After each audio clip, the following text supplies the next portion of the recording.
Hey everyone, Coping Skills here, back with another Nightwish reaction.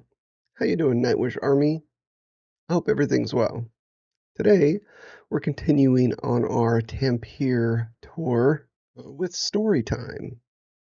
Now, this one was already at Wacken in 2013, so I've heard this one. So what I'll try to do isn't break down the lyrics too much, but see why they put it here in kind of the order of the song because I feel like they're kind of weaving a narrative throughout this concert that might be why they put it here because it kind of fit in the story arc that we're getting.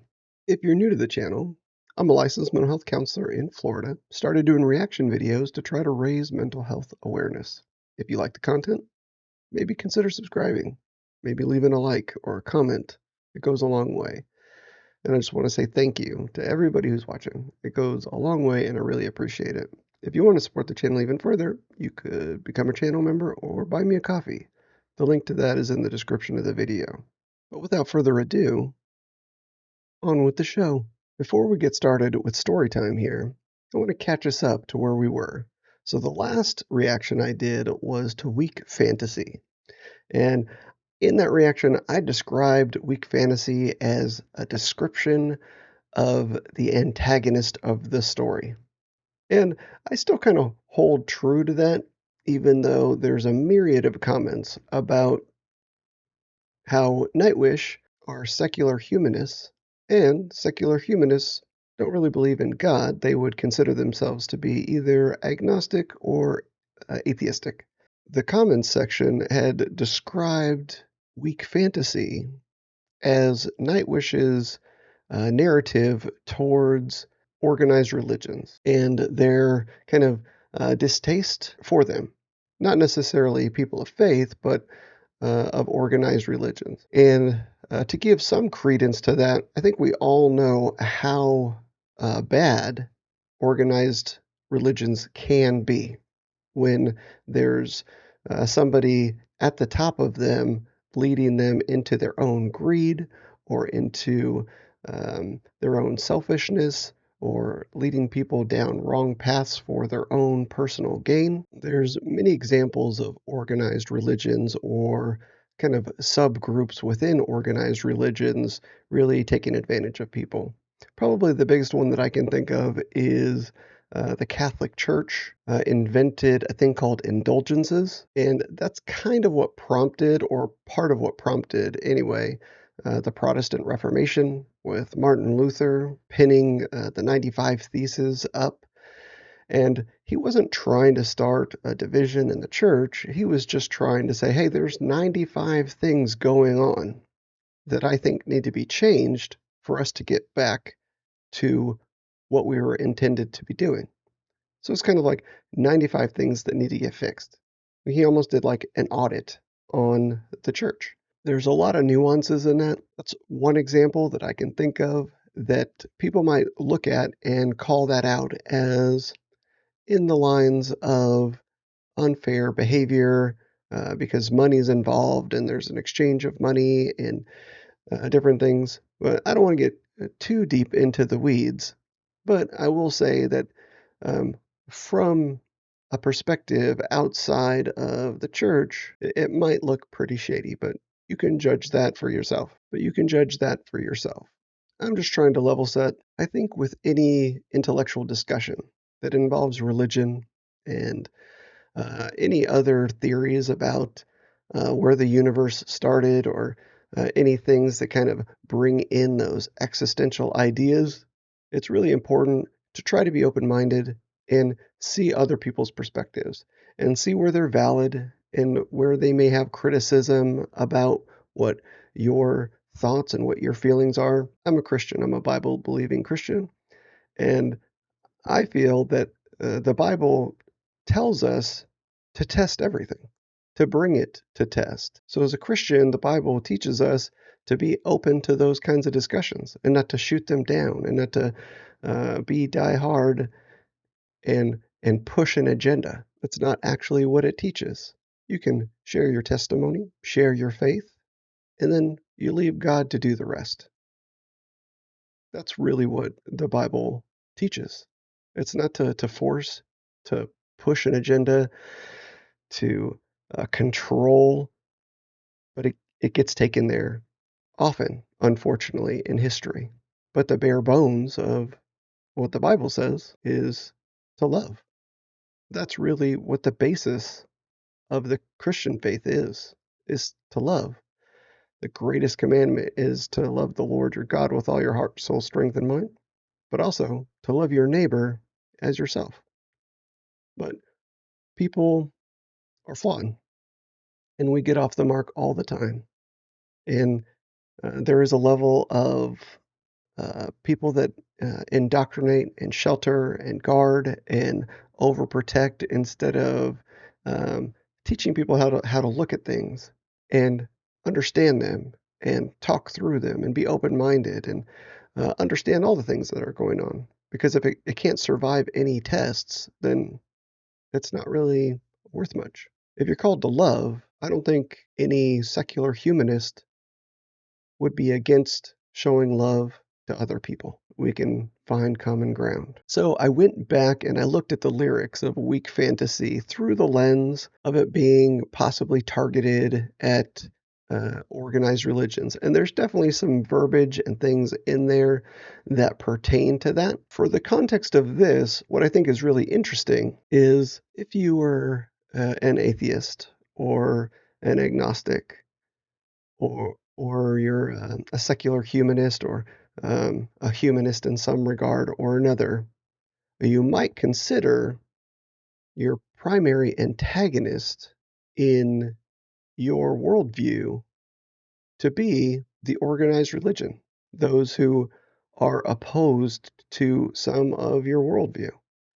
So, in the context of this concert, we can still see that there's validity in understanding that that song is describing the protagonist of the story. If we look at evolution as kind of the quote unquote hero of this album, with Richard Dawkins kind of starting the concert. And Richard Dawkins was definitely a hardline atheist that was very anti religion. Then I think that the antagonist to that evolution hero might be similar to organized religion from that frame of reference. So if we kind of put our beliefs aside and look at this song or this story through that lens, I think it's a more interesting, open minded, and honest way to just see the story for what it is. And then, once it's all said and done, you can analyze it and take it apart and disagree with some things and agree with others. Think some things are beautiful and some things are not beautiful. As a counselor, as a therapist, one of the most important things that I have to do is understand my own bias. Everyone has bias, each and every one of us. If we don't understand our bias, then it's probably going to get in the way. But if you understand your bias, then it's easier to put aside, be open minded, and hear somebody out. And hearing somebody out is half of what communication is all about. And communication is so important. Whether we agree or disagree, to have a discussion, you have to be open minded, you have to put your bias to the side, and you have to hear the other person out, even if you disagree with them. And if both parties can do that, then you can have an interesting and productive conversation. As a counselor, I have to remove my bias. I have to help the person in front of me with their goals from their perspective, regardless of what my opinion or my personal bias might say about their goals. It's their goals, it's their health, it's what they want to achieve in their life. And it's my job as a counselor to help them get there. So if we can all practice that a little bit better, understanding what our bias are, putting them to the side, and hearing the other person, probably be a lot better off. Probably have a lot more fruitful conversations, probably understand each other better, and probably have more peace as a nation, as a world, as a people. So take that for what it is, but let's get to story time. Thanks for hearing me out. With all that said, Weak Fantasy gave us a description of our antagonist of this story. And now we're going to go into story time, which, if I remember, has a lot to do with Peter Pan and kind of adventure and living an adventure. So it may very well go right along with kind of the journey that we're on in this concert. And I'm excited to see where it goes.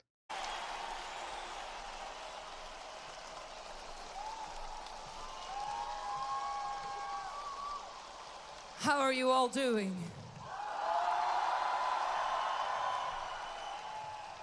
Would you be in for a little story? Is that a yes? Oh, I think so, yes indeed. It is definitely story time.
Man, I'm really digging this. I love this song.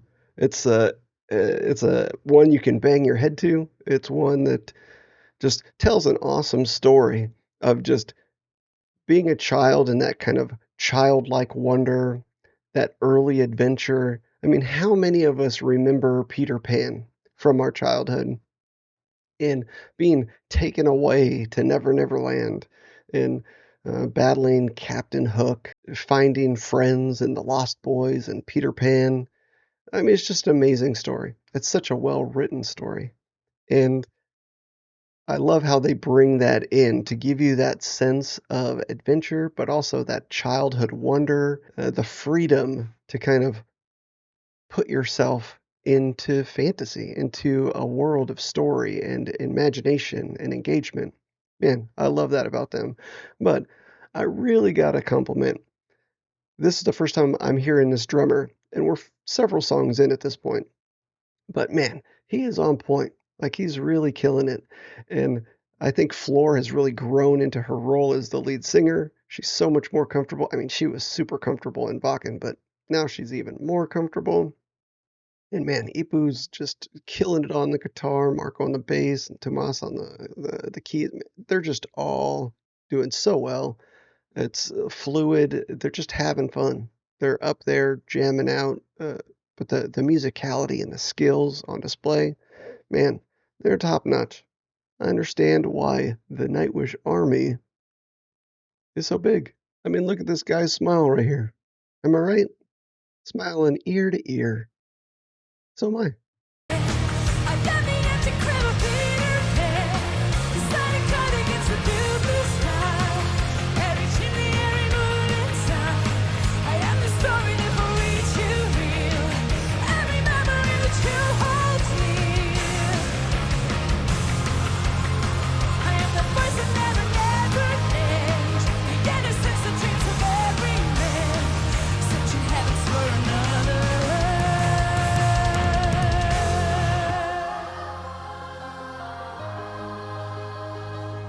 Oh, I love this part.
Man, that was awesome. With Floor there doing her best impersonation of Marilyn Monroe over the steam vents with the dress.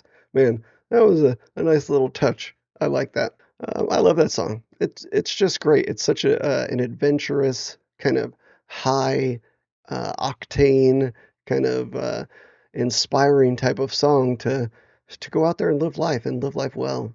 And there's so much importance to bring out of that in terms of mental health that, yeah, this one, man, I could just listen to it over and over. Such a great song. But in the context of our journey in Tampere, I think we had the antagonist introduced to us after all of this peaceful and serene, uh, finding my Walden, which is kind of like your happy place, and then kind of things developing from there. And now the antagonist was introduced, and this is kind of like a prelude to the story. What's going to happen? At least that's my narrative throughout this concert. And I'm enjoying it. Let's see what happens next. Maybe click on something that pops up, and we'll see you on the next one.